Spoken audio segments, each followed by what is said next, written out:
They say happiness comes in waves, but beyond this beautiful wave of Yokri River lies the nefarious activity that has bedeviled the nation's economy, one of several scattered across the South-South region.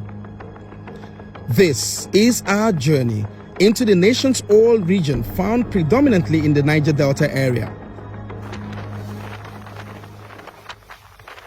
In 2014, on these waters, my crew and I were crudely held hostage while chasing an aborted gas project in Ogidigbe.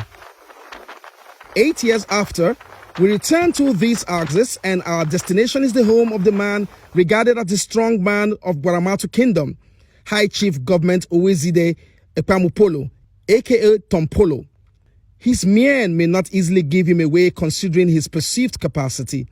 He sits with me and speaks to his commitment to a better Nigeria, his determination to crush any group wanting to truncate federal government's effort at protecting the pipelines, and his optimism on a rebound of crude oil production numbers. A lot of people are now running helter-skelter because they know that there is nothing in this country concerning the River Rhine that I don't know.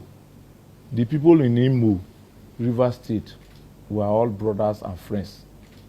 So once we discuss and agree, and that is the more reason why our people in River State, maybe they are going to start any moment from now. Once they are fully engaged, and then we will now still call the security people to call their people to order. Once that is done, then we are good to go. He's not done yet. He makes this weighty allegation.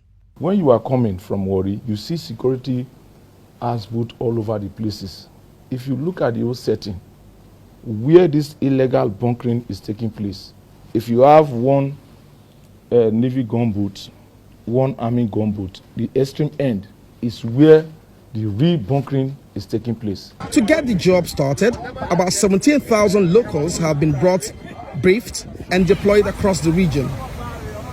To understand the scale of work, we join these young men who are currently providing intelligence about the diverse and difficult terrain of the region to government security agencies.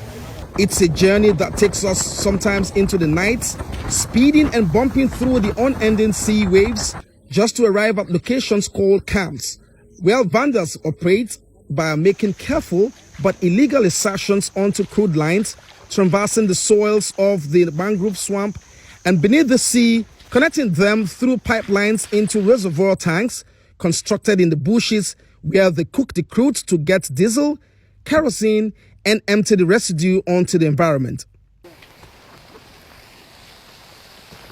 Wow. Whilst stealing may be occurring in the creeks, an unsuspecting quantity of crude allegedly leaves the country through illegal connections from the creeks directly into the sea, where barges load them and sail off. We've just been tipped off of such illegal insertions. Wading through the crude-stained parts, we arrive at the scene, and it's time for men to go to work.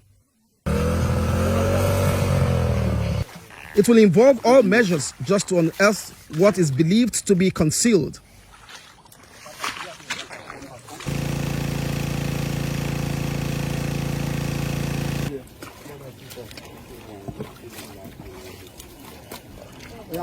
After hours of work, what do we have?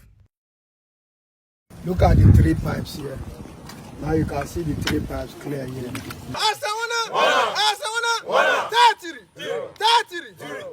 This is the point of a suspected insertion and illegal connection. You can see there are three pipes here.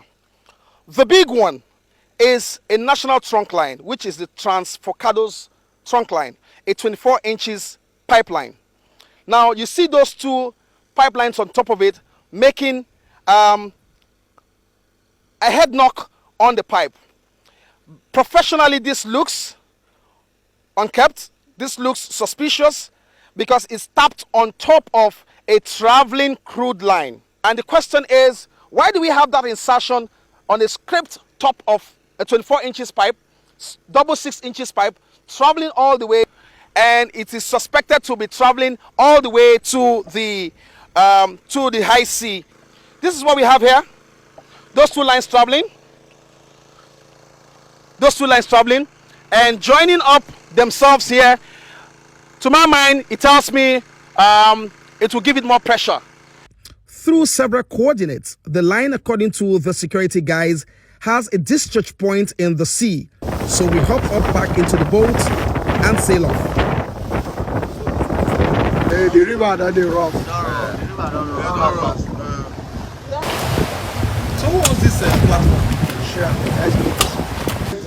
They will remove this knot and remove it. Yeah, remove the flash. They keep something here to cover the flow of oil.